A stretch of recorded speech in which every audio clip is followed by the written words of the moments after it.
With constitutional carry sweeping the nation, why don't we check in on the land of gators and oranges to see where they are on this important gun issue? Well, it looks like the Sunshine State hasn't yet seen the light. But don't you worry, GOA and our Florida State Director, Luis Valdez, are on the case. Well, we need your help, even if you live outside of Florida. I'm Ben, and you're watching the Minuteman Moment.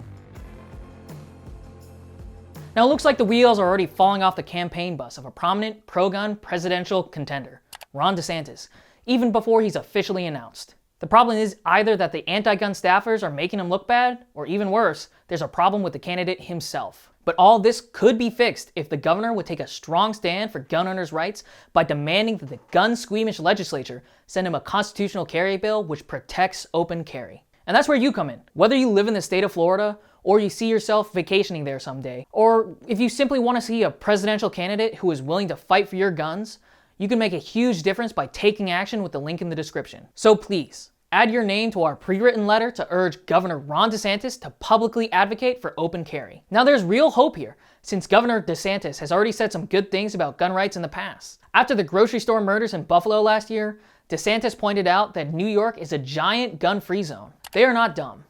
The Buffalo guy said he wanted to go where he knew there wouldn't be blowback from people being armed, and so he tried to find a gun-free zone. Governor DeSantis also added, what you do is, you focus on the criminal, you focus on the lunatic. You don't kneecap the rights of law-abiding citizens. We here at GOA couldn't agree more. Focus on the criminal and don't punish law-abiding gun owners. Unfortunately, DeSantis' staffers didn't follow his advice, and instead, they got caught turning campaign events all across Florida into gun-free zones. Pro-gun media like Bearing Arms are already running articles that point out the governor's two-way misstep. And the Washington Post even uncovered evidence showing that the DeSantis campaign tried to blame the city of Tampa or the Florida Department of Law Enforcement, FDLE, for illegally turning the campaign events into gun-free zones. But it turns out the finger-pointing wouldn't make that problem magically disappear. No, it was the campaign itself that was breaking state law to disarm law-abiding citizens, as this email exchange between a City of Tampa employee and her supervisor shows. Gun owners must push DeSantis to advocate for open carry. Right now in Florida, the Republican supermajority is pushing a watered-down, permitless concealed carry bill. They are claiming this bill provides constitutional carry, when in reality, it does nothing to reverse the ban on open carry. Right now, there are 25 constitutional carry states, and every single one of them allows open carry. Moreover, 47 states and 2 territories enjoy open carry as well. But Florida seems to have gotten mixed in with the wrong crowd by outlawing open carry along states like New York and Illinois. When a concealed carry state lacks protection for open carry, gun owners can easily find themselves in hot water for accidentally exposing their firearm when they lift their shirt up or a jacket raises. Yes, there is a provision in Florida state law that claims a brief exposure isn't a violation of the law.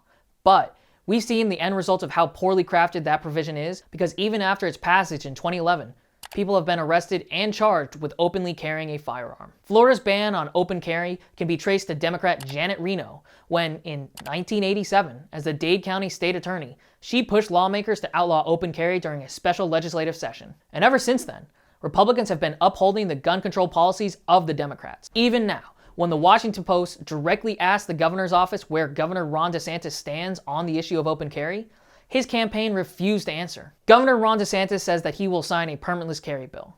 That's great, but his campaign remains silent on whether the governor will push to include open carry in the bill. Never mind the fact that many gun owners showed up to the state capitol on February 7th to demand in a loud and unified voice that they wanted open carry added to HB 543. Open carry. Open carry. And Open carry. Open carry. Last I checked, the Second Amendment states clearly that people have the right to keep and bear arms. It doesn't say that people have the right to keep and bear arms concealed only.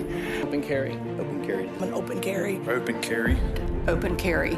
Gun Owners of America represents more than 2 million gun owners, and we urge the subcommittee to add open carry to this bill. Open carry is Open carry. open carry. Open carry. I support this bill as is, but I believe it should be amended and open carry be added to it, no more, no less. Regardless of who you are supporting in the presidential primary right now, gun owners should let DeSantis know that if he wants to get the Second Amendment community's votes, he needs to prove it with action. He needs to make amends to Florida's gun owners, even to the nation's gun owners. He can do this as a first step by demanding the Republican supermajority in the legislature add open carry to the permitless carry bills, HB 543 and SB 150, that are moving through the Florida legislature. As a GOA supporter and gun right activist, you can exercise your First Amendment rights to help secure our Second Amendment rights in Florida. So even if you don't live in Florida, please click the link in the description to contact Governor DeSantis. As you know, he will especially want to hear from you, given the presidential race that will be heating up over the next year. And then, if you have some time, please take a couple of minutes to call the governor's office at 850-488-7146. Again, this is crucial, especially since we know that Governor Ron DeSantis wants to run in 2024. Governor DeSantis would be wise to start bulking up his record with strong pro-gun moves in Florida before he can convince the rest of the country where he stands. Together, as a unified voice, we can put Governor DeSantis back on the right track and get Floridians the Second Amendment rights they deserve. Thanks for watching. I'll see you next time.